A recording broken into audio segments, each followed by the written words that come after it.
பேசுவீங்க. அதான் ரொம்ப ரொம்ப உங்களுக்கு பிடிச்சது. அந்த விஷயத்தை தான் நான் கவர்ந்தது.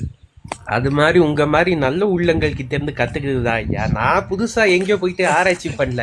நீங்க இல்ல பேசுறது இந்த அம்மா பேசுறதெல்லாம் கேட்டுக்கிட்டு நான் போய் ரிசர்ச் பண்ணிட்டு 4 பேர்கிட்ட சொல்லுறதுதான். அது யாருக்கும் ஒன்றும் இல்லை ஐயா.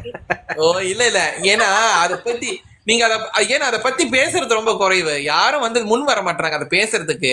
நீங்க அதை அது கண்டி அது அது வந்து அந்த விஷயத்தை கண்டனம் பண்ணக்குள்ள இப்படிதான் இருக்கணும், இப்படிதான் செய்யணும், அதுதான் சரி அப்படின்றப்போ எனக்கும் அது ஒரு சந்தோஷம் எனக்கும். ஏன்னா அது வந்துட்டு கரெக்டா வந்து நீங்க அதை பண்ணிட்டு இருக்கீங்களா அப்படின்ட்டு ரொம்ப சந்தோஷமா இருக்கு எனக்கு நீங்க பண்ற அந்த ஒவ்வொரு விஷயங்களும். நானும் அவரோட நன்றிங்க லைஃப வெளியே நன்றிங்க. நின்றுதான் அவர் பார்த்திருக்கேன். நிறைய விஷயம் சொல்லுவார், நானும் பார்த்துட்டு இருந்திருக்கேன். பட் எனக்கு தெரியாது அவர் சிங்கப்பூர்ல இருக்காரு. இப்ப ஆச்சரி சொன்ன அப்புறம் தான் இல்ல சொன்னாரு இல்ல, அவர் இவரு சிங்கப்பூர்ல நிறைய இருக்காரு. ஆன்மீக விஷயம் அவர் பேசுறாருமா பல அப்படின்னு. ஆன்மீக புஸ்தகங்களும் மற்றும் அவருக்கு ஆன்மீக சம்பந்தமான ஆன்மீக சம்பந்தமானப்பட்ட பொருட்களும் அந்த வஸ்துக்களும் விற்கிறாரு.